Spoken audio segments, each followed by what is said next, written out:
20 jeunes de 13 à 17 ans qui, pendant 6 jours, ont répété intensivement pour pouvoir vous présenter cette pièce.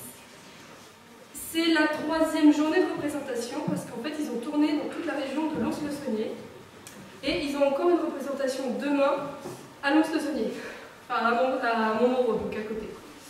Donc je ne vais pas les retarder plus longtemps vu qu'ils sont près derrière. C'est un petit assemblage de différentes courtes pièces que vous allez découvrir, qui a à peu près tous les genres, tous les styles. Vous verrez qu'après à peu près 40-45 minutes de spectacle, nous ferons une petite entracte pour vous faire une petite pause, qui nous permettra, nous, de changer certains décors. Et nous nous retrouverons pour une deuxième partie un petit peu plus courte. Donc je vous souhaite un bon spectacle et laissons-les vous présenter leur show.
Hier, il pleuvait tellement que lorsque la pluie s'est arrêtée, il pleuvait encore.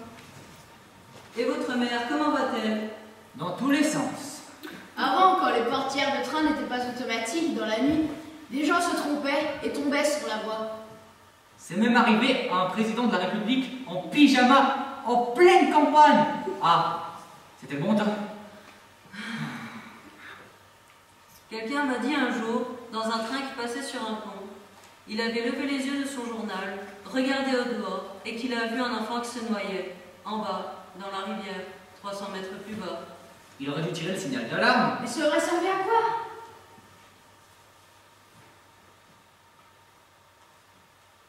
Dans les gares, on ne voit que les séparations. Ceux qui se retrouvent se dépêchent de rentrer chez eux. À cause des valises. Ceux qui partent aussi ont des valises. J'ai appris que désormais la santé sera obligatoire.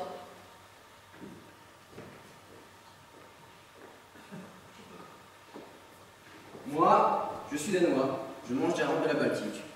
On ne me respecte pas. On me respectera quand on m'appellera monsieur. Mais ce sera après ma mort. Ce sera un respect posthume. Je vous dis ce qui me passe par la tête, parce que je n'ai plus de tête.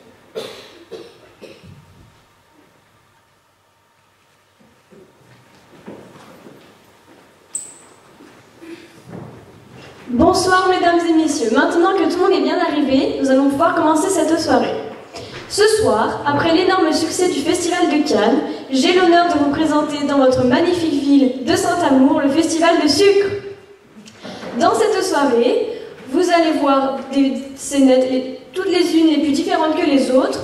Et pour bien commencer cette soirée, nous allons nous replonger dans le théâtre classique avec une scène très connue qui est La Cantatrice Chauve, ainsi qu'une scène qui a été inventée, inspirée du film Gatsby le Magnifique. Je vous souhaite une très bonne soirée.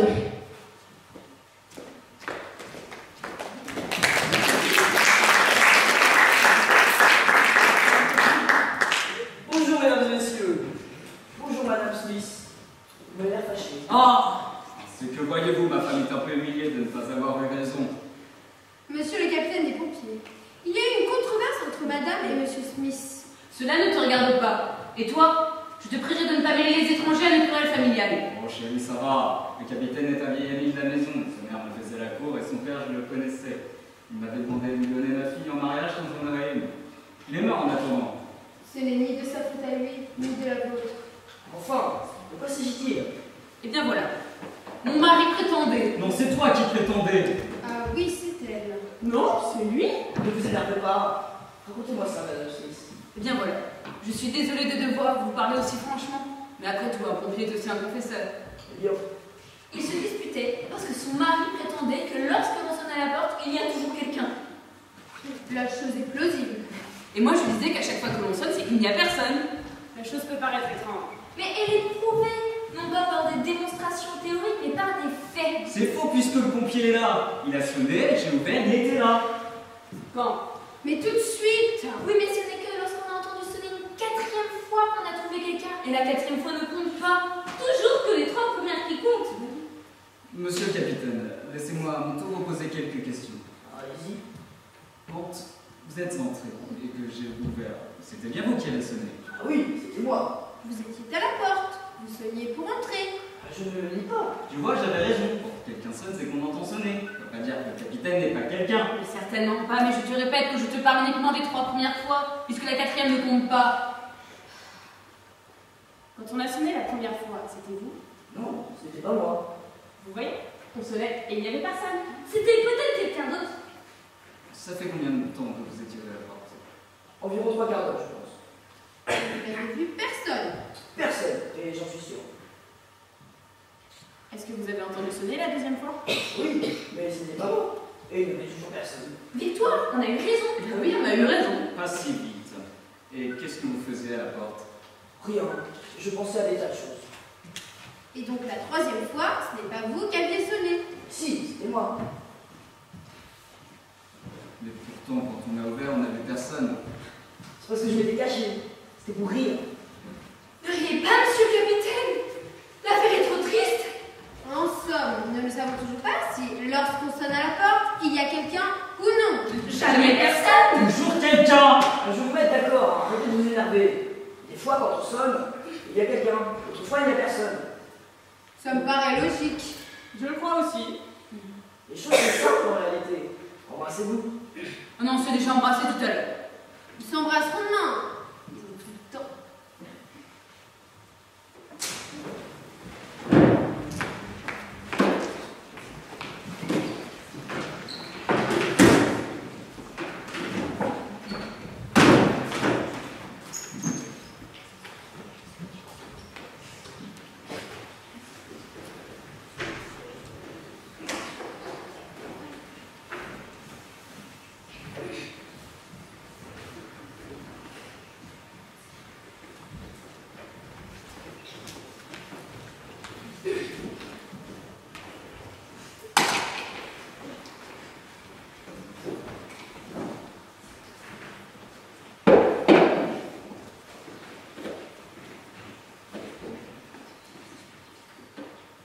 Mais quelle histoire, ma chère. Oui, très cher.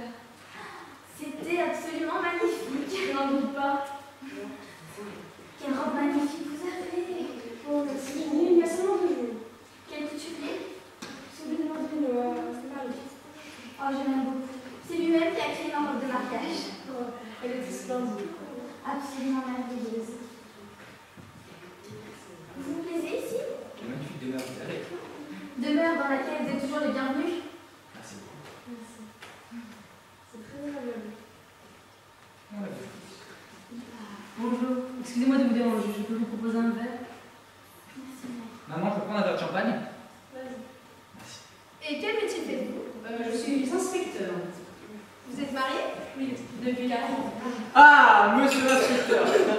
Mais comment allez-vous? Waouh, votre femme est splendide ce soir. Alors, cette soirée? Franchement, très belle soirée, vraiment magnifique. Splendide. Merci beaucoup, monsieur l'inspecteur. Et vous alors, cette soirée? Oh, excusez-moi, ma femme attend, je reviens. Au revoir, madame. Ah, chez moi. Ça va? Comment allez-vous? Je vais très bien, et alors, cette soirée? Parfait. Gatsby? Oui. Ah, chérie, excuse-moi, mais un client m'attend, je reviens. Mes amis, la fête va se poursuivre de l'autre côté. Bien sûr.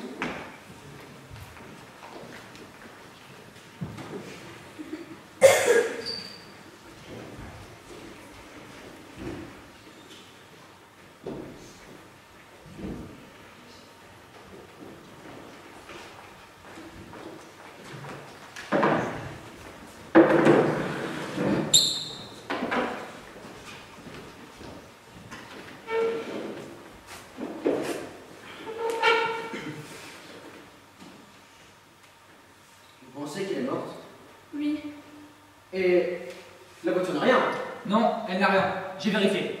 Personne ne vous a vu? Non, non, je ne crois pas. Alors qu'est-ce qu'on fait, Gatsby? Disons que ce n'était pas volontaire. Alors ne prenons pas la police. Je n'ai pas envie que ma mère ou moi allions en prison. Qu'est-ce sûr, ne t'inquiète pas, la police ne le saura pas, donc vous n'irez pas en prison. On garde ça pour nous et on ne le dit à personne. Exactement, et je suis sûr que cette dame ne montrera à personne. Je crois que, vu ses vêtements, ça devait être la pompiste. Alors dans ce cas, mon garçon, si ce que tu dis est vrai, personne ne la regrettera, et nous continuerons nos vies paisiblement. Bon, très bien. Ma petite Rosie, ne t'inquiète pas. Je te promets que tout se passera bien.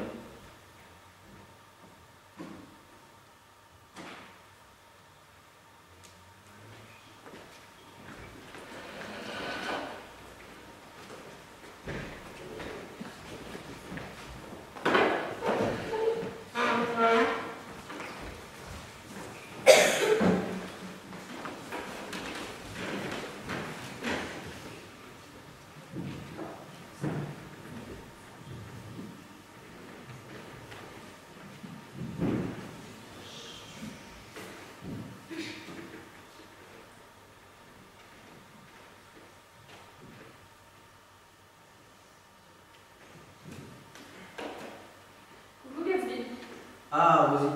Je ne te dérange pas. Tant mieux. Non, pas du tout, au contraire. J'avais besoin de toi pour faire un petit truc pour me détendre.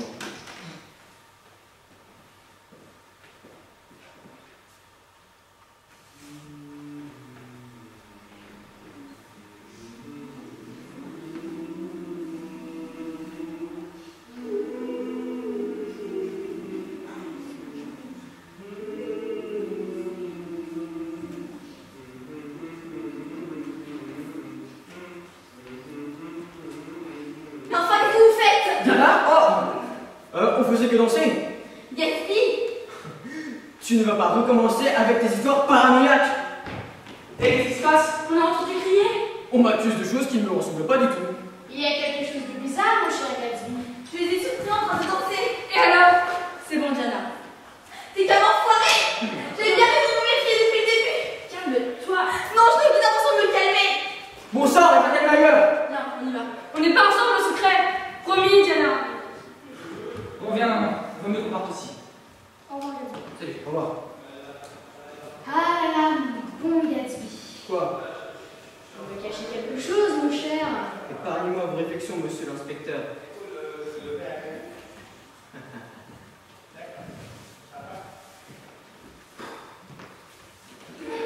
Eh ben, putain, Quoi? pas très catholique ce que vous venez de faire, monsieur Gatsby. Et moi, je rappelle courageusement l'ordre des choses. Il y a-t-il tout en haut? Vous, le maître. Et y a-t-il tout en bas? Moi, le domestique. Exactement, alors que fais-tu? Bah rien, je me tais, je suis payé pour ça. C'est bien, mais en plus de ça, fais le ménage. Eh ben, putain.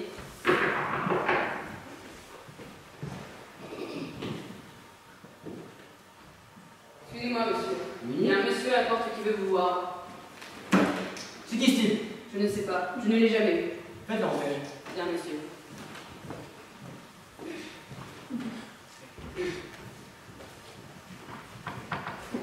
Bonjour. Merci Mireille, tu peux t'y poser. Alors monsieur, qui êtes-vous? Je suis Willis, monsieur. Cela ne m'indique pas vraiment votre présence ici. Je viens régler une affaire avec vous. Une affaire? Vous? Avec moi? On va pas dire je ne crois pas. Vous n'avez pas vraiment le type de profil pour faire affaire avec moi. Que voulez-vous dire? Je veux dire par là que... Vous ressemblez... Comment ça s'appelle déjà? Ah oui, un pauvre. Bon, parlons de l'affaire.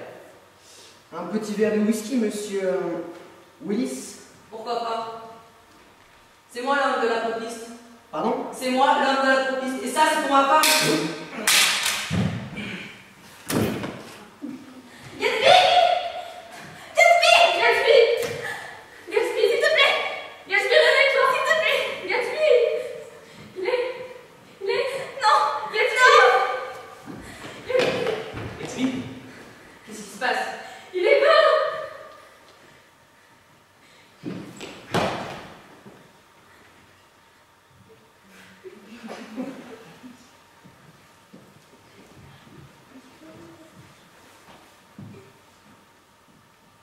Il est mort.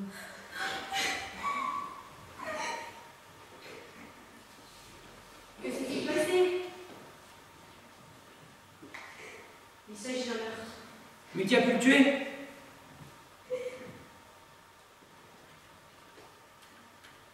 Je mènerai l'enquête.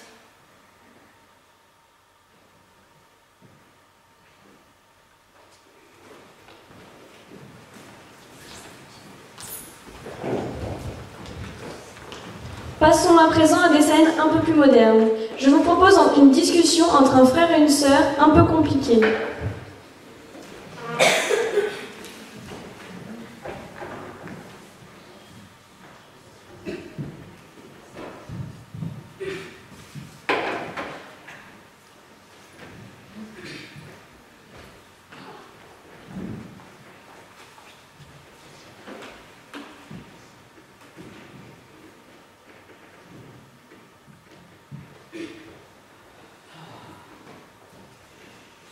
On dirait que ça se couvre.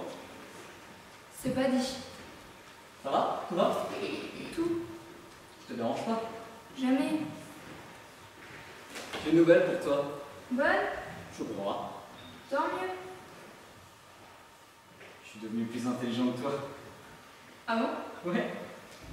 Quand est-ce que c'est arrivé? Ouais, il y a une bonne heure, disons 1h30. C'est tout récent. C'est la première à le savoir. Ça me touche. C'est normal, t'es ma sœur. C'est vrai. Aînée en plus. Beaucoup? Quoi? Tu es devenu beaucoup plus intelligent que moi? J'ai l'impression. Tant qu'à faire. Tu sais, ça fait longtemps que j'en avais envie. Ça ne se voyait pas. Depuis l'âge de 5 ans. Ah ouais, ça fait un bail. Tout le monde, je me disais, Andrea, elle est drôle, elle n'est pas de tout le monde, il y a qu'elle qu'on écoute. Mais un jour, ça sera moi. Je vais arriver à faire mieux qu'elle. Enfin, en premier temps, aussi bien et très vite mieux. Oui, par étapes quoi. Exactement. Mais ça fait donc 34 ans que tu veux devenir plus intelligent que moi? Ouais, oui. C'est énorme. Mais j'ai traîné, lambiné même. Ça devait te faire peur. Très, j'avais pas à m'y mettre. Et pourtant, j'en crevais d'envie. Surtout le dimanche soir, chez mamie, après le repas, quand tout le monde m'appelait Concon. Tu t'en souviens? Ah oui, très bien. On t'appelait comme ça aussi à l'école, non? Ouais, le catéchisme. C'est pour ça que je me lançais quand même dans un sacré boulot. Tu m'étonnes. Et puis il y a quoi? 6 mois, j'ai décidé de sauter le pas. Comme ça, d'un coup. Non, c'est quand je t'ai vu un soir à la télé parler de ton dernier livre. Tiens. Ah ouais, quand je t'ai entendu raconter les colères de l'oncle Pierre, la pêche aux grenouilles, la petite grippe, la petite Lisette qui s'est fait les genoux, puis la noyade de mamie. Je me suis dit, mais quand même, Jacques, tu connais tout ça par cœur. Et surtout, et en plus, l'accident de voiture du charcutier que t'as oublié, entre parenthèses. Ah oui, le gros Paul, exact. Parce que quoi, mon enfance, c'est aussi la mienne, à 2 ans près. Enfin, à 2 ans plus que moi. Enfin, Tu veux dire que je suis née 2 ans avant toi? Voilà, exactement. Puis quand j'entendais le journaliste qui disait sans arrêt, on est saisi par la justesse, ou de la finesse de l'évocation, je me suis dit, mais quand même, l'intelligence c'est pas la mer à boire, tu vois. Et puis, vas-y, saute. Puis bah, j'ai sauté. Tu veux dire que tu as écrit? Pile, j'ai commencé par l'accident du charcutier, justement. Et puis mon patron l'a vu. Tu le connais, mon pote? Ouais, évidemment, tu le connais. Il est très fin, très sensible. C'est une bonne idée. Il a aimé? Il a été formidable. Il m'a dit, Jacques, tu devrais commencer par le début. Le début? Étudier, apprendre à lire avant d'écrire. Il a l'air bien, ce type. Je te dis, très fin, très sensible. Et puis, bah, j'ai fait ce qu'il m'a dit, et puis j'ai lu. Mais attention, j'ai tout lu. Tout. Comment ça? Tout.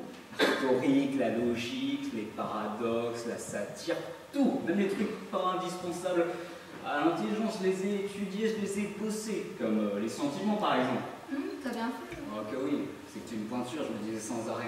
Ce serait trop bête si j'arrivais à lui mettre 3 longueurs d'avance, je sais pas moi, en dialectique, et que je lui dis faire que tout d'un coup sur l'amour ou la haine, je suis marrant.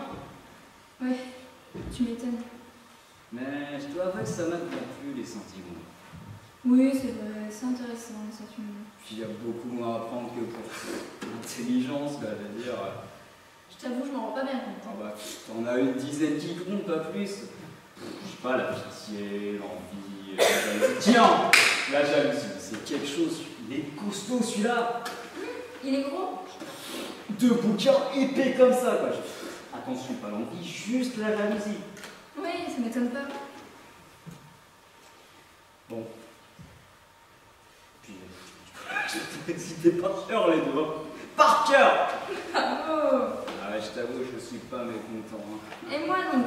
Parce que je me suis dit, elle va être sœur de moi là. Elle va être fière de moi la sœurette. Hein. Tu peux dire? Bon, bah, je vais aller l'annoncer à maman et papa. Ça va les surprendre, hein? Probablement, ouais. Peut-être même leur faire de la peine. De la peine. Ah, j'en ai peur. Comment ça? Écoute, Jacques. Maintenant que tu es plus intelligent que moi, j'ai moins peur de t'annoncer que papa et maman m'ont toujours préféré à toi. C'est normal, non, il n'y a pas photo, ils allaient quand même pas préférer Concon. C'est pour ça, s'ils apprennent que leur fille préférée est moins intelligente que Concon, j'ai bien peur que ça les attriste. C'est pas faux. Toi qui connais bien les sentiments. Justement, j'étais en train de les faire défiler dans ma tête. J'hésite entre pitié et compassion. Ou générosité, mais je suis pas une spécialiste. Non, générosité est une vertu, pas un sentiment. Excuse-moi, je t'avais dit, je suis pas une spécialiste. Mais générosité, c'est pas mal pour ce cas précis. Ouais, je crois que je vais m'en servir pour rien leur dire. Tu fais comme tu le sens. Tu sais, c'est que les gens, c'est tout nouveau pour moi. Tu sais, j'ai envie de m'en servir, de faire vrombir le moteur, de le montrer à tout le monde. C'est humain. J'ai rien peut-être. Ton ex-femme? Ah ouais. Je pourrais aller le lui dire, rien. Si on a bien eu, ça pourrait faire plaisir, c'est bien elle, hein. Tu crois? Bah, bien sûr, savoir qu'elle n'a pas vécu pendant 10 ans avec un total crétin comme elle l'a dit au juge, c'est un vrai soulagement pour elle. Ça veut dire qu'elle se sera pas tellement trompée en faisant rien avec moi. Oui, mais ça voudrait dire aussi qu'elle s'est trompée. Comment ça? Bah, en te quittant. C'est pas faux. Tu sais, je l'aime bien, Myriam. Ah, je sais. Et je la connais bien. Sinon, tu serais pas marié avec elle. C'est pour ça, je me permets de prévoir sa réaction. C'est logique. Il me semble. C'est ce que j'ai préféré, la logique. Ça m'a tout de suite plu. Ça m'a paru très fluide, tu vois. J'ai appris comme du petit lait, tu vois. Ça se sent. Bon, bah, je vais dire à Myriam alors. J'ai même évité de la voir pour pas qu'elle se doute de quelque chose. Ça fiche si vite les femmes. C'est mieux pour elle. Ouais. Bon, bah, merci la logique, hein. Bon, bah, je vais y aller. Encore bravo, Jacques. Hein. Oh, et j'y pense, ça t'a pas vexé que je te le dise? Pas du tout. Non, parce que peut-être qu'avec toi aussi, j'aurais dû me dire. C'est sûr que ça ne gêne pas de savoir que je suis plus intelligent que toi? Tu plaisantes. De l'apprendre de ma bouche en plus. Tu sais, Jacques, je préfère largement entendre de ta bouche que de n'importe qui d'autre. Mais c'est pas vrai. Après tout, t'es ma sœur. Aimée en plus. C'est pas faux. Tout va? Tout. Je t'ai pas dérangé? Tu me déranges jamais, Jacques. C'est vrai. C'est pas dit que ça se trouve.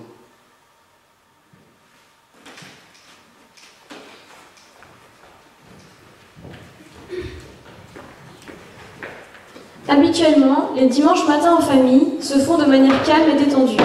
Mais vous allez voir que ce n'est pas le cas de tout le monde.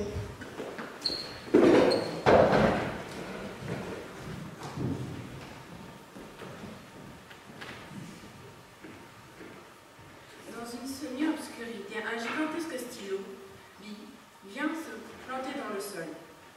Fracas puis de gravats, tout vibre et puis silence.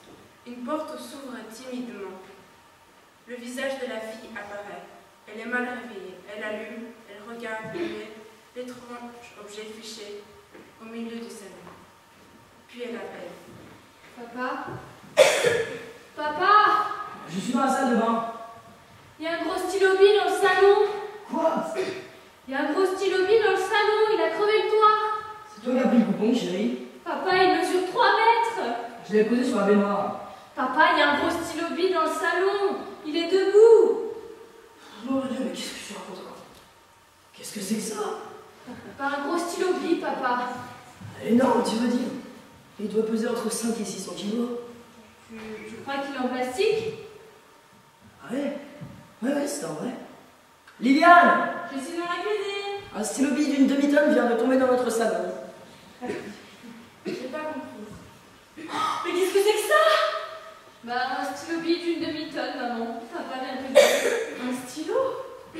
Tu veux dire, Frédéric, tu es sûr que c'est un stylo bille? Ah, qu'est-ce que tu veux que ce soit? Je ne sais pas, moi. Le dimanche à 9h du matin, c'est pas forcément... Enfin, Liliane, tu n'es pas aveugle. Tu vois bien le capuchon, le corps où passe l'encre, puis tout au bout, la boîte en métal avec la bille. C'est toi Moi quoi? qui as commandé un stylo bille d'une demi-tonne. Pourquoi j'aurais commandé un stylo bille d'une demi-tonne? La semaine dernière, t'as bien commandé un palmier? C'était pour le jardin, maman. Oui, mais c'était un palmier d'une demi-tonne. Tu es sûr que ce n'est pas toi? Ah, mais qui est-ce que tu veux que je commande un truc comme ça, moi? Je sais pas qui en fabrique. Tu le sais peut-être, toi? Non, tu as bien noté. Bien noté. Sur Internet, comme au mois de janvier. Tu ne te souviens pas, les tables de billard chauffantes? 3, ils nous en ont livré Internet. Avec leur camion qui a esquinté la pelouse. Ça n'a rien à voir. Et maintenant, ils cassent le plafond. Mais qui conduit chez Internet? Les tables de billard, je pense que c'était une erreur. Une erreur informatique. Ils ont tout de suite compris que c'était pas pour nous et qu'ils s'étaient trompés d'adresse. Mais ça, tu crois que c'est pour nous, papa? J'en sais rien, mais j'ai pas bien noté. Alors, tu peux m'expliquer d'où ça vient? Il n'y a même pas d'étiquette. C'était très cadeau. De qui? Du ciel. Oh, Séverine, je t'en prie, ne dis pas n'importe quoi. Putain, le rationalisme. Bon, qu'est-ce qu'on fait? On appelle les pompiers?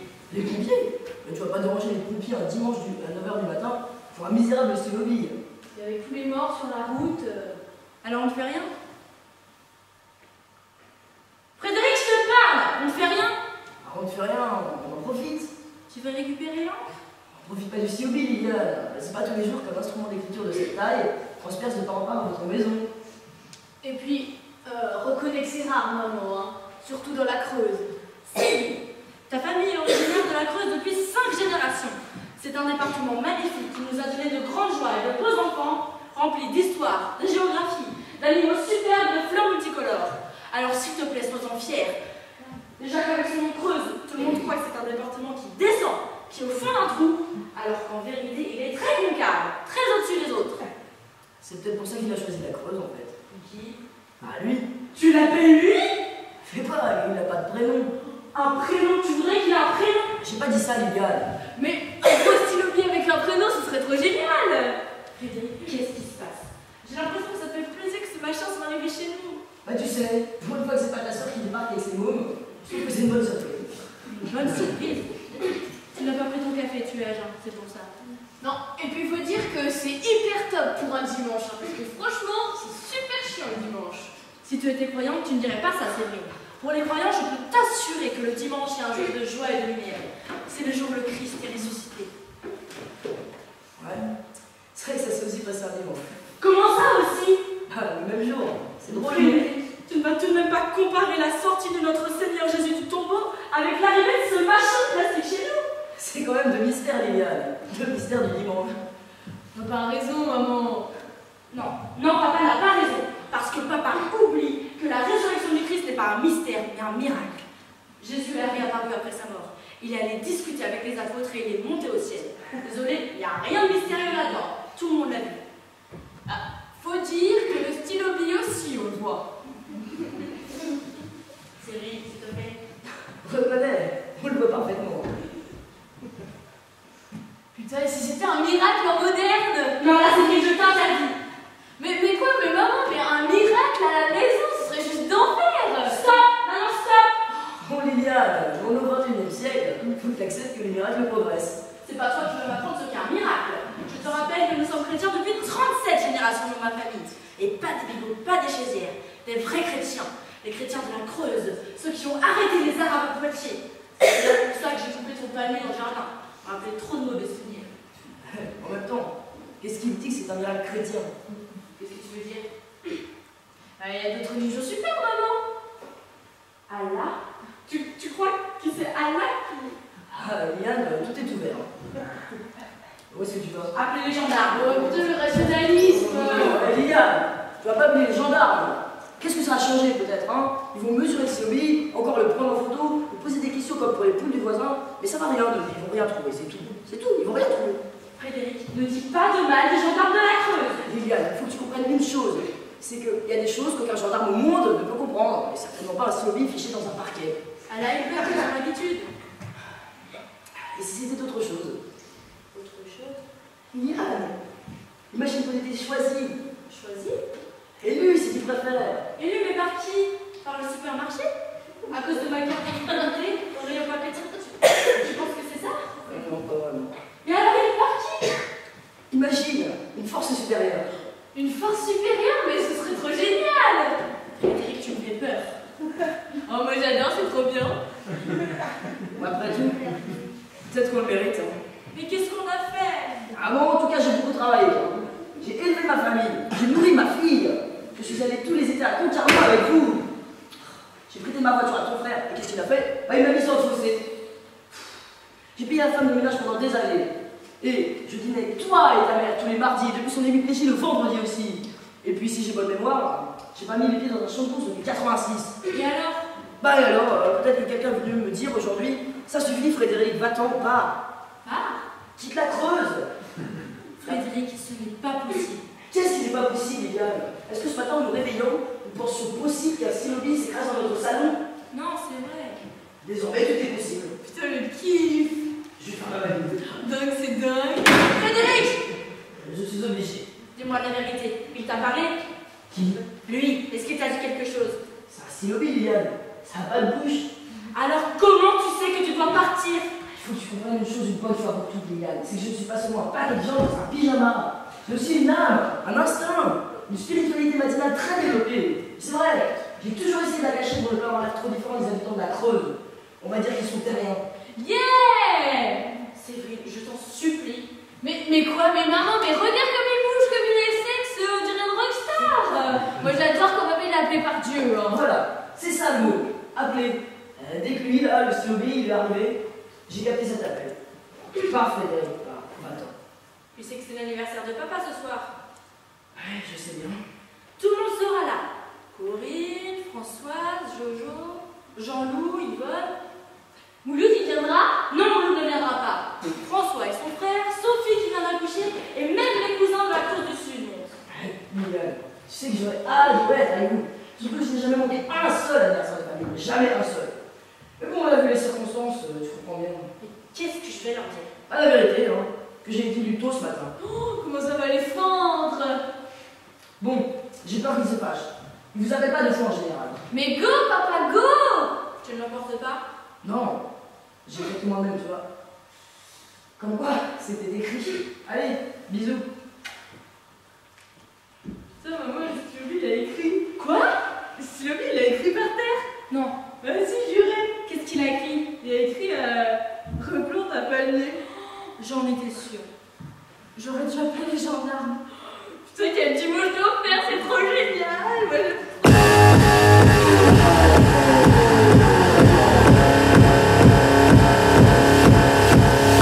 I got this feeling on the summer day when you're gone.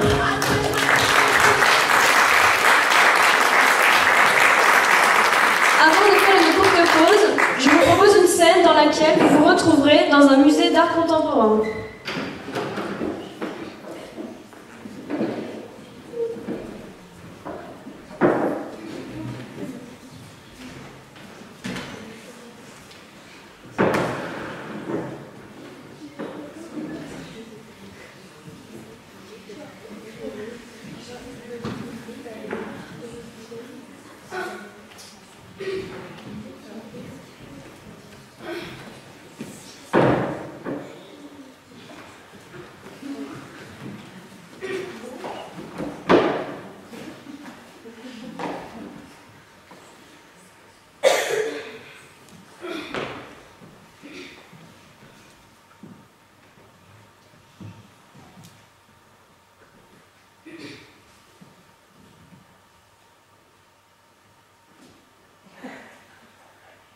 Excusez-moi, madame, ce sont des saucisses que vous mangez? Ouais.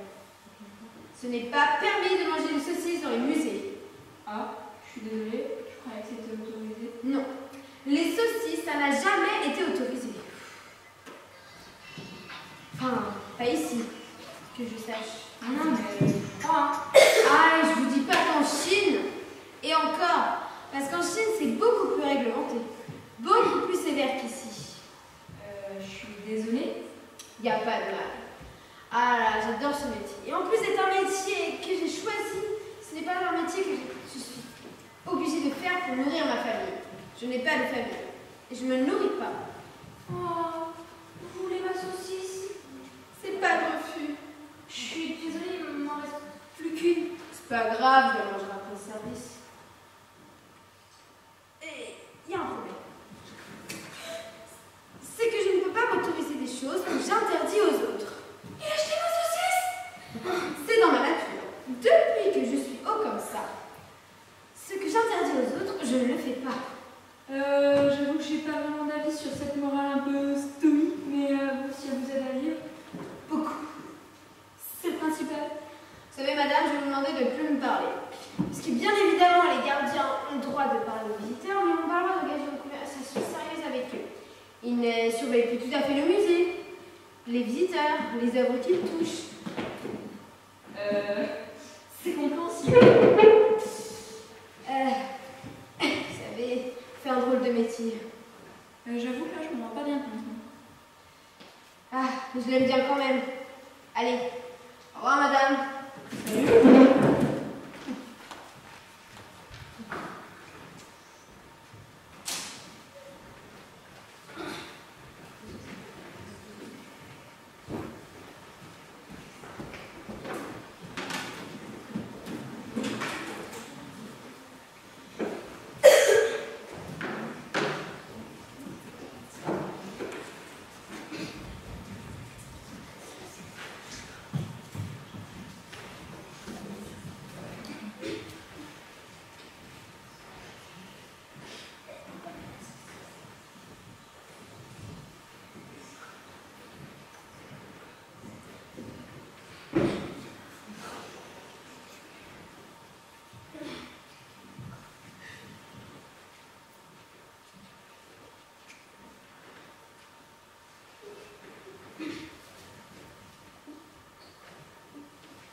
Je vous avoue que je suis inquiet.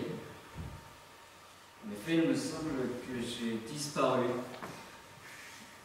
Cela a commencé hier. Vérifier le bon fonctionnement du téléphone portable, j'appelais celui-ci d'une autre ligne, et une voix, qui ressemblait étrangement à la mienne d'ailleurs, m'a affirmé que je n'étais pas là. Or, j'étais là, puisque je m'appelais. Je viens de renouveler l'expérience, et comme on me demandait de me laisser un message, je l'ai fait. Mais je ne me suis pas répondu. C'est pourquoi je lance cet appel. Mais d'après ce que j'ai compris, il vous sera retransmis dans une salle de spectacle où, par définition, les téléphones portables sont éteints. Vous comprendrez pourquoi je suis pessimiste. Enfin bon, si vous me retrouvez, téléphonez-moi.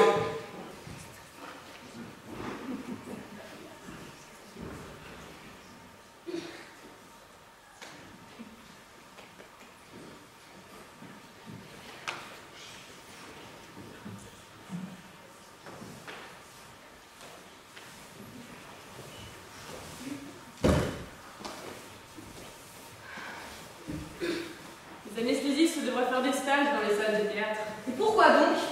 Ils apprendront beaucoup de choses sur le sommeil. L'insomniaque le plus exercé s'endort immédiatement en théâtre.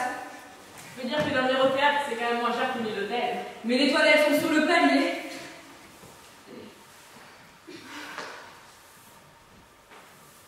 Le théâtre est le seul lieu où les minutes qui s'additionnent peuvent devenir des siècles.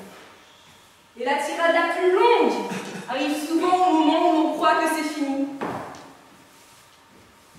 Dans un festival de théâtre, le spectacle le plus long, le plus soporifique, est toujours programmé à 22h30 dans les gradins les moins confortables.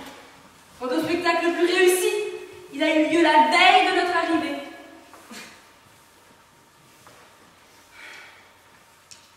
En fait, au théâtre, le diable c'est l'ennui. Et Dieu, c'est l'entracte.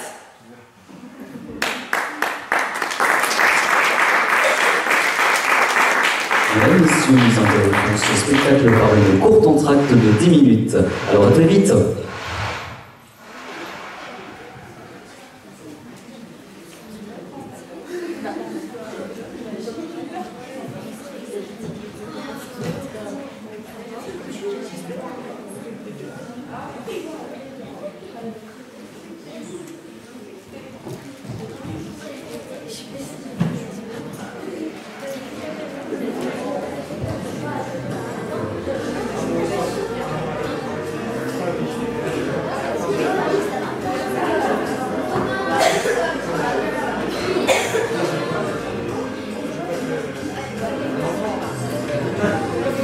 Mesdames et messieurs, nous allons passer à la poursuite du spectacle.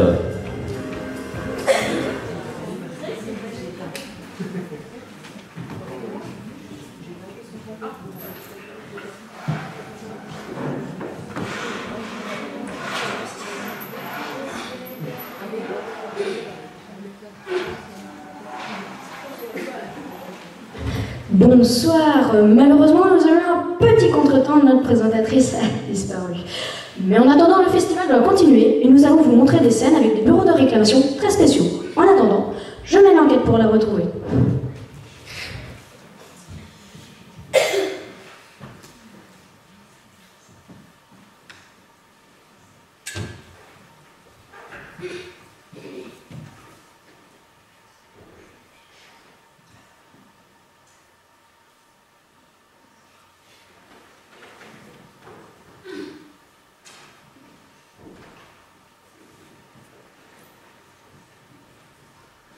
Bonjour madame, c'est votre déclaration de perte. Ouais, je vous écoute. Eh bien, je me suis fait arrêter par la gendarmerie après avoir grillé un feu rouge. Je veux dire la chose. Dis-moi les circonstances. Eh bien, le gendarme m'a affirmé qu'il ne m'a pas plu. Oh, mais il serait temps de vous changer de lunettes dans ces conditions. Classique, ensuite. Mais c'est là que ça se gâte. Ouais, je m'en doute. J'ai affirmé au gendarme. Mais si je change de lunettes, je risque de vous voir avec plus de précision. Je t'ai pas à faire de cauchemar la nuit, connard. Ah oui. Ça fait quand même. N'est-ce pas? Oui, là je dois dire que c'est une magnifique occasion de vous taire pour vous êtes bien, monsieur. Du haut niveau. C'est bien ce que je voulais te dire. Mais écoutez, moi tout ce que je peux faire pour vous, c'est vous redonner une nouvelle occasion de vous taire, en vous conseillant cette fois de ne pas agresser avec une telle inconscience. Promis. Bref, fermez-la la prochaine fois. Je me souviendrai. Ouais, je crains d'avoir également perdu quelques points de permis de conduire dans l'affaire. Ah oui, là je suis désolée, hein. Moi dans ce domaine-là je ne peux rien pour vous. Mais bon Dieu, mais vous servez à quoi alors? Si ça servait de décoration sur les dos et contre les gars, c'est pas raté avec votre gueule que vous avez!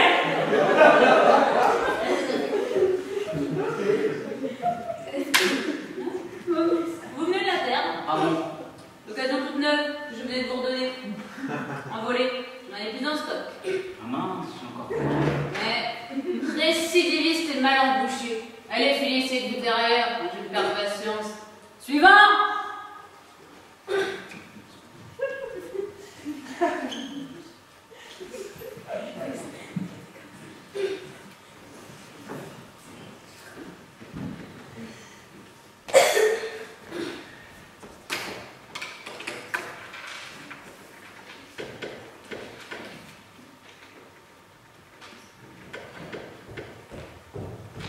Bonjour messieurs, c'est pour une déclaration de perte. Je vous écoute. Voilà, j'ai perdu une note. Récemment, Que voulez-vous dire par là? Vous l'avez perdue comme ça, d'un seul coup, à un moment précis? En effet, maintenant que vous m'y faites penser, il y a eu des alertes. Plus d'une fois, mon mari m'a dit « Toi, tu perds le nord ». Mais j'avais l'impression de toujours le retrouver, alors que là... donc, vous estimez que c'est définitif. Voilà, c'est le mot, définitif. J'ai définitivement perdu le nord. Voyons, nous allons constituer un petit dossier. Votre métier? Je vends des meubles. Beau métier, ça. Félicitations. Où ça? Bon, partout où on veut bien les acheter, hein. Non. Je voulais dire où exercez-vous votre activité? Ah, pardon, centre commercial de Châteauroux, zone d'activité sud. Sud, vous dites? Bah oui. Donc aucun risque d'être muté dans la zone nord. Ah non, à Châteauroux, il n'y a que la zone sud. Au nord, ben, il n'y a rien. Parfait, vous avez de la chance. Passons au loisir. Vous faites du bateau? Non, jamais, j'ai peur de l'eau. Bien. De l'intérêt pour l'aviation? Des loisirs, j'entends... Aucun. Astronomie? Oh, je la laisse volontiers à d'autres. Prudente décision. Et cours d'orientation? Ouf, ni course, ni orientation. Hein. Madame est sage. Voyons, maison individuelle? Non, appartement. Sa situation? Plein sud. Parfait. Vous prenez des vacances? Régulièrement, oui, dans le sud. Et jamais ailleurs? Si, parfois en Bretagne. Ah, intéressant.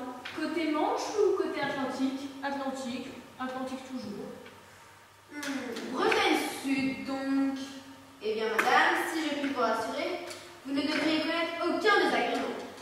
Nous allons bien évidemment lancer un avis de recherche pour retrouver votre nord. Et si on le retrouve, on vous le fera savoir.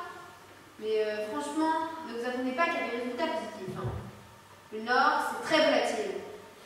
Vu vos réponses, vous n'en avez pas besoin. Vous êtes sûr? Certain. Écoutez, madame, de nos jours, des milliers de personnes vivent en ayant perdu le nord et ne s'en portent pas plus mal. N'oubliez pas, branchez votre GPS quand vous conduisez et tout ira bien. Mais si un jour je perds le sud, moi? Impossible. L'expression n'existe pas. On ne peut pas perdre le sud. Consultez donc un dictionnaire. Vous verrez que vous pouvez être totalement à l'ouest, passer à l'est, expression qui est malheureusement en train de disparaître. Vous pouvez naviguer plein sud, mais nous, en aucun cas, vous pouvez le perdre. Vous me garantissez? Complètement. Autre chose? Non, non, merci. Merci beaucoup. Au revoir, madame. Au revoir. Au revoir. Suivant!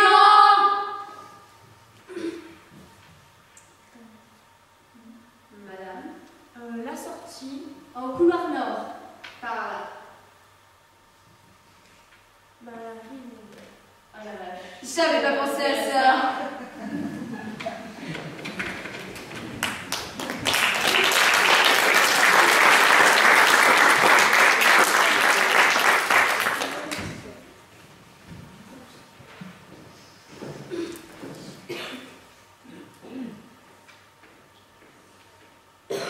Bonjour monsieur, c'est ici le change? Parfaitement monsieur. Que puis-je faire pour vous? Eh bien voilà, je voudrais changer d'opinion. Bien sûr monsieur. Vous voulez changer d'opinion sur le monde en général? La femme? Le nucléaire? L'intégrisme dans l'islam? Non, non, sur mon beau-frère. Ah. Eh bien voilà, je le trouve formidable. Ah oui? Oui, mais je veux dire, vraiment formidable. Il est blond, grand, drôle. Il parle le kurde, le coréen, l'afghan. C'est un as en canoë-kayak. Enfin bref, il m'épate. Et moi, ça finit par m'étouffer un peu. Vous parlez bien de votre beau-frère Henri? Celui qui se teint. Ah bon? Henri se teint? Oui, remarquez. C'est ce que font la plupart des gens quand ils sortent de prison. Ils veulent changer de tête. Parce qu'il a fait de la prison? 12 ans. Détournement de fonds, trafic de drogue, coups et blessures sur un vieillard. Non, ce n'est pas possible. Eh oui.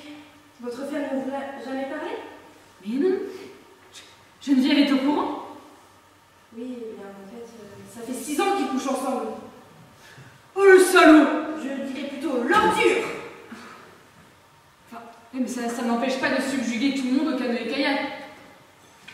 Ce n'est pas lui qui rame. Quoi? Non, ce n'est pas lui qui rame. C'est un nain caché au fond du bateau. Un nain dopé. Oh le porc! Le porc! Eh oui. Enfin, je vous remercie de m'avoir ouvert les yeux si vite sur mon beau-frère. C'est mon métier. Vous êtes formidable. Mais non, monsieur, mais non. Ah si, si! Vous m'avez épaté, vraiment. Je vous trouve formidable. Vous êtes grande, élancée, intelligente.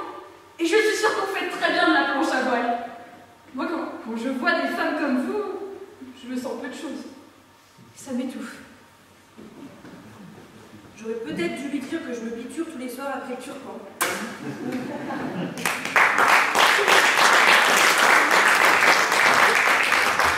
Excusez-moi pour ce petit contretemps. Heureusement que mon assistant d'inspecteur m'a remplacé. Maintenant, vous allez voir deux jeunes qui vont vous raconter la dure vie des adolescents.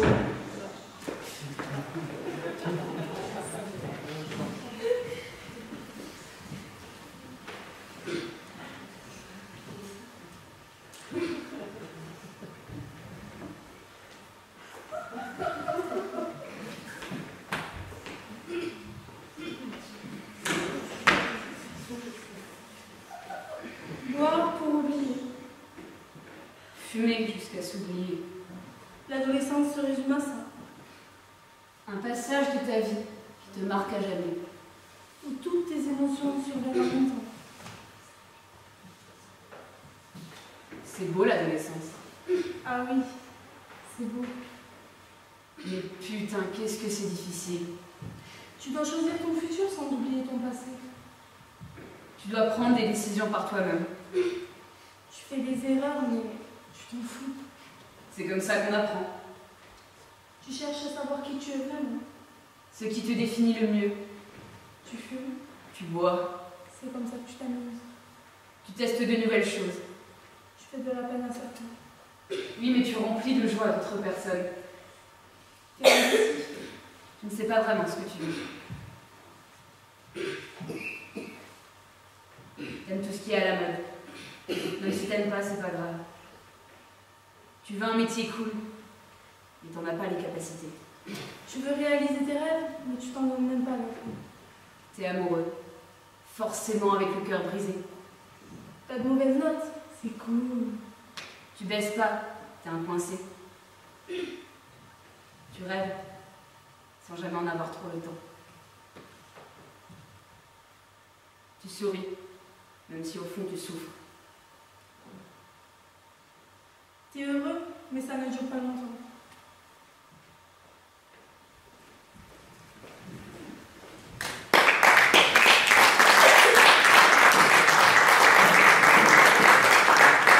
Il est temps pour moi de vous présenter plusieurs monologues. Inventés, réécrits, remis en scène, ils sont tous très bouleversants.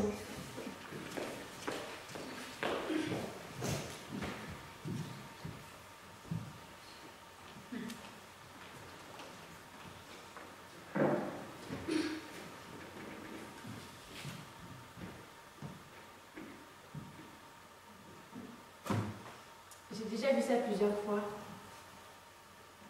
Une personne mène une vie merdique. Selon moi, elle mène une vie merdique. À mon humble goût, elle travaille dans des conditions merdiques. Elle a une vie de couple merdique. Et ses loisirs, c'est du pareil au même. Cette personne a un cancer ou une maladie incurable, d'accord?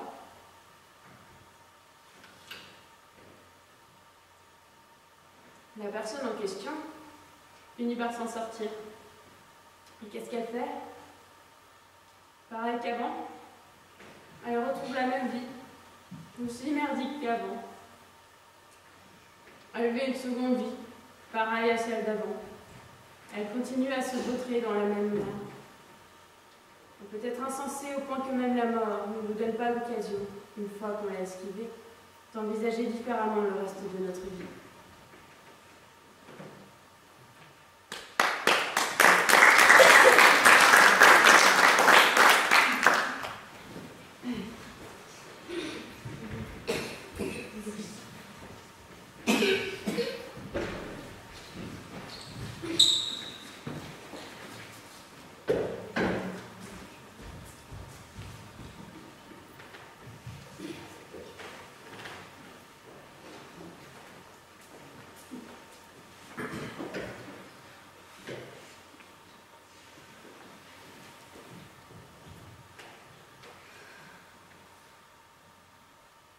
Grand-père, j'ai bien aimé ta lettre. Elle était pleine de tendresse et d'amour, comme toujours. J'ai trouvé très drôle la visite de tes deux élèves et le voyou du quartier. je vois à peu près qui ils sont. Tony, surtout, que j'ai un peu connu lorsqu'il traînait à la maison pour tous. Bien sûr que je la garderai, leur montre. Et sans état d'âme, tu peux me croire. Je suis contente aussi que le boulanger soit passé te voir. Je l'aime bien. Même si son pain a tendance à ramollir à une vitesse défiant le raisonnable, ou à durcir de manière impressionnante certains jours. Mais bon, il a refait son four, paraît-il, et cette fois-ci avec les plaques adéquates. Peut-être son levain sera-t-il touché par la grâce. Je suis heureuse aussi que le routier soit passé. Je connais son amie. Elle se prénomme bien Nicole, mais voudrait s'appeler Rosalinde et écrire des poèmes. On ne fait pas toujours ce que l'on veut. On n'est pas toujours ce que l'on voudrait être, et la vie n'est pas toujours au rendez-vous de nos espoirs. Nous en savons quelque chose, toi et moi. Mais dans ce grand hôpital blanc, où tu as demandé à Mozart et Beethoven de me tenir compagnie, j'ai appris bien des choses. Ici, lorsque l'on ne souffre pas, on est vraiment heureux. Lorsque l'on est un peu moins malade, la vie paraît toute simple. Ici, mes jambes sans vie sont un petit tribut à la folie des hommes, comparés à des corps fracassés au-delà de toute imagination. J'ai des amis dont seuls les yeux vivent encore, au milieu des appareils, des tuyaux et des membres tordus qui peuplent leurs fauteuils de science-fiction. Je croise des masses de chair torturée qui s'expriment par le truchement de boîtes vocales métalliques et impersonnelles, mais qui veulent dire encore, dire toujours, témoigner à mots comptés.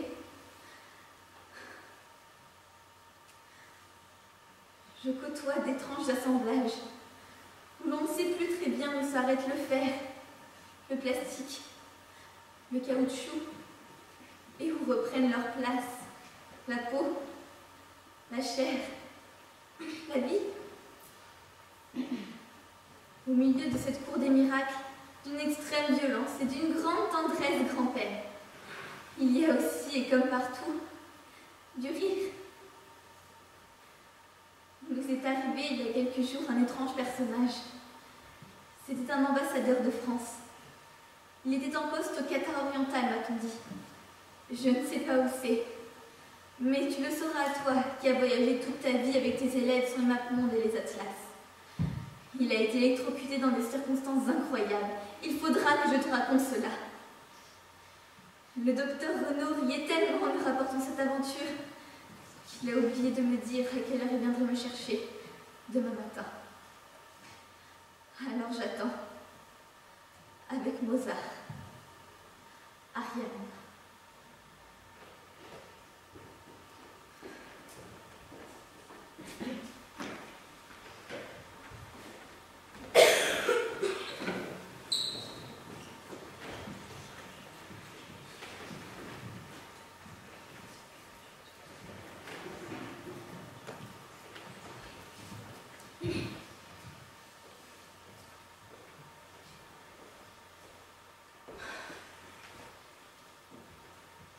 Alors, il faut que je vous raconte comment j'ai voulu mourir et comment chaque fois j'ai pas réussi. La première fois, j'ai voulu me pendre sous un arbre. Je flottais au vent. J'étais bien. Il m'a fallu des heures pour me décrocher. La seconde fois, j'ai allumé le gaz dans la cuisine de mon colocataire. Je me suis installée dans le four. Mon colocataire est arrivé. Il a tout vu. Il a compris. Il a été inverse. Il n'était pas content. On n'a pas explosé. On a été malade. Il m'a jeté dehors. Dehors, j'ai voulu passer sous un camion. Je me suis couchée sur le bitume. Je suis passée sous un camion. Un deuxième camion. Un troisième camion. Je récupérais vite. Il faisait froid. La nuit est tombée. Je suis passée sous 128 camions. J'ai récupéré vite. À 3 h du matin, les camions ne passaient plus. Je me suis relevée du bitume, me suis dépliée et je suis repartie. Je cherchais le loup dans le jardin public. Les loups, il n'y en a plus dans le jardin public. Un enfant m'a jeté dans la poubelle avec un papier froissé, un pingouin en peluche et le reste d'un sandwich. On a fait une cérémonie avec le pingouin. Le papier prenait des notes, le sandwich des photos, mais tout ça ne ressemblait à rien. J'ai marché dans les allées désertes, traversé la ville, les boulevards, les nuits enjéléquées, sauté du haut d'un pont. J'ai bu toute l'eau. Je flottais encore. J'ai rejoint la berge, ou la berge m'a rejoint, et j'ai rendu l'eau. J'ai voulu mourir d'insolation. J'ai pas rigolé. J'ai fait durer. Mais rien. J'étais sec, cassant. J'en ai pas laissé tout. Par défenestration, j'ai voulu voler agréablement longtemps. Je suis tombée dans le panier d'une vieille dame qui m'a gardée choyée sur les anneaux. Un jour, j'ai voulu titiller son chat. Son chat n'a pas aimé. Il m'a abîmé. J'ai pas aimé. Nous n'étions pas amis. Il s'est lassé de moi. J'ai essayé le programmeur de la machine à laver. J'ai retréci un peu. Le lendemain, j'avais récupéré. La vieille dame en hiver faisait du feu dans la cheminée. J'avoue, j'ai pas osé. Il me restait ça, sauter dans le feu. Je savais que sautant dans le feu, je n'aurais plus d'autre occasion de me suicider. Alors, je regardais le feu, avec passion, avec délectation, et j'attendais les jours meilleurs. La vieille dame est morte depuis 45 ans. Le chat, depuis 53 ans. Il n'y a plus de feu dans la cheminée. La maison a changé de propriétaire. Je vis sur une étagère d'un vieil enfant collectionneur de 73 ans. Chaque automne, je vois les feuilles tomber des arbres et j'imagine que je tombe avec eux.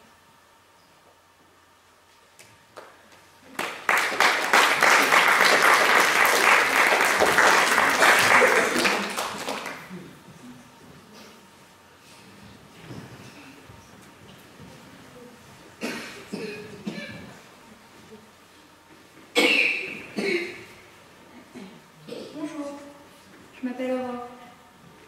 Je vis parmi des nuages blancs. J'adore me balader de nuage en nuage et observer les gens en bas.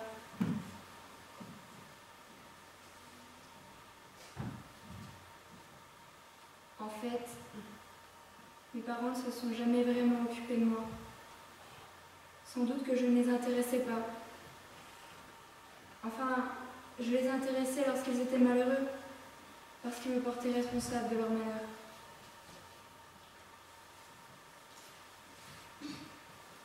Un jour, pour ne plus être malheureux, ils m'ont envoyé dans les nuages. Papa m'a dit que je n'avais pas été gentille et que je ne l'écoutais pas. Alors, comme souvent, il a pris son bâton.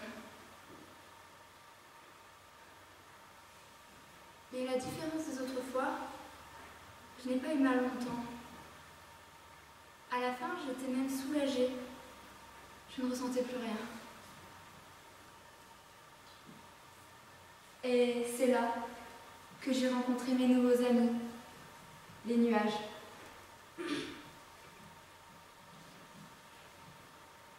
On me disait que j'étais différente. J'ignore pourquoi. J'ignore ce que signifiait pour eux la différence. On me disait que je ne vivais pas dans le même monde que les autres, que je ne voyais pas les choses telles qu'elles devaient être vues pour mon âge. Mais est-ce que les choses doivent être comprises toutes de la même manière? Est-ce que chacun doit percevoir le monde à l'identique? Je ne les comprenais pas. À la fin, je ne les écoutais plus. D'autant plus qu'à présent, je les vois, toutes ces personnes. Et je peux vous dire que la différence est partout et sous plusieurs formes. Je vois également les hommes rire, pleurer, s'aimer, se haïr. Mais ce qui est le plus flagrant et ce qui m'attriste le plus, c'est que l'homme change au fil du temps. Étant enfant, il est gentil, généreux, tolérant. Il ne porte aucun jugement sur personne. Mais très vite, il devient égoïste, mauvais. Il n'est plus indulgent. Et c'est là que la différence naît.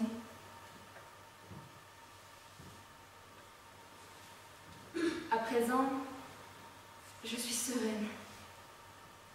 J'observe le monde avec ses joies et ses peines, tout en naviguant de nuage en nuage.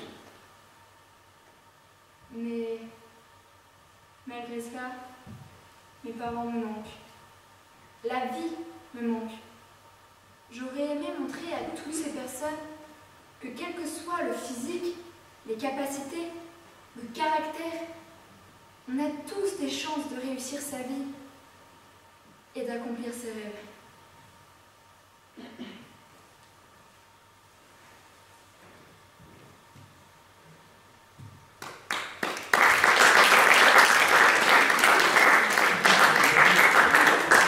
Mesdames, Messieurs, pour clôturer ce festival de théâtre, vous allez voir une scène dans laquelle un groupe de passagers d'un avion vient de s'écraser sur une île.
because we are in the fucking shit right now.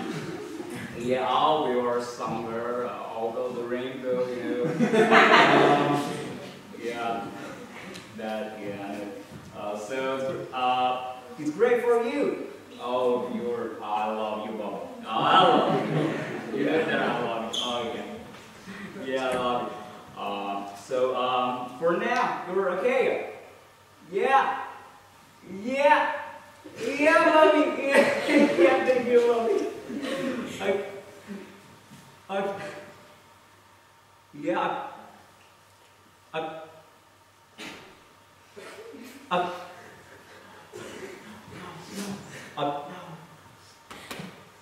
Yeah.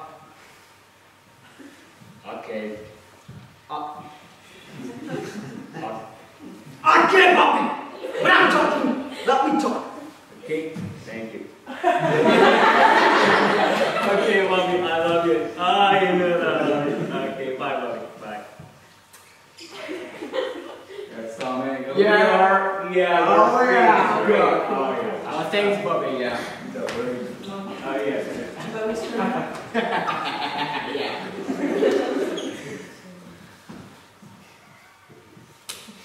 On est où? Ça va venir? Ah mais c'est pas vrai. On est vivant? Oui.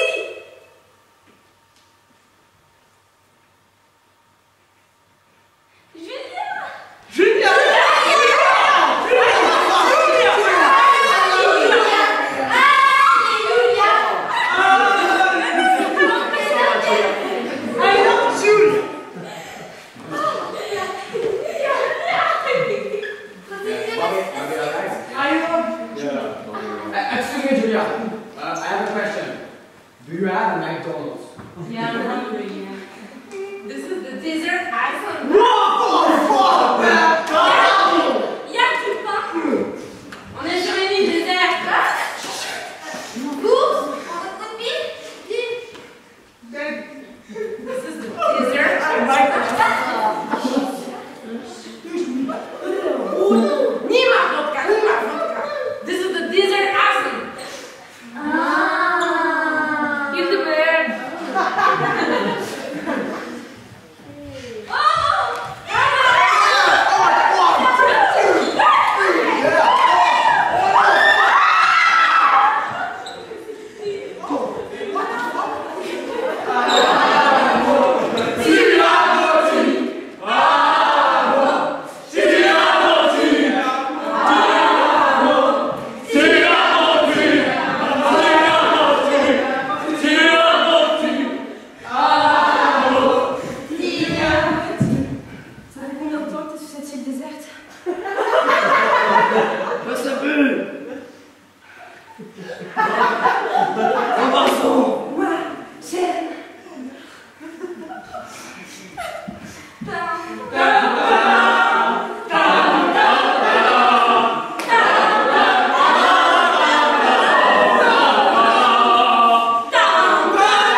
Ça fait peur, non? Si, ça fait peur. On vit dans le danger jour et nuit, et ça, personne ne le sait. Alors les gens vous croisent et vous disent « Ah, bonjour! Salut! Comment vas-tu? Alors, en forme? » Et moi, je leur dis « Oui, ça va très bien. » Seulement, si je leur disais que, par exemple, mardi, en allant à mon bureau, j'ai lu sur un bout de carton accroché à la halle la concierge dans l'escalier, j'ai jeté un coup d'œil. Elle n'y était pas.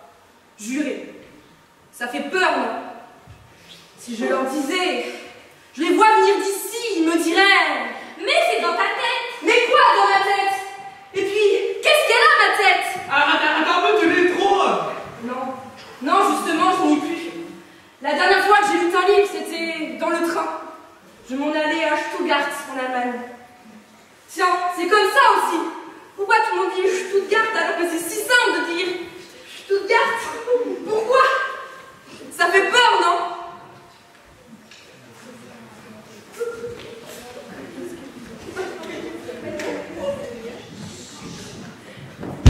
Mesdames, Messieurs, merci d'avoir participé à notre festival.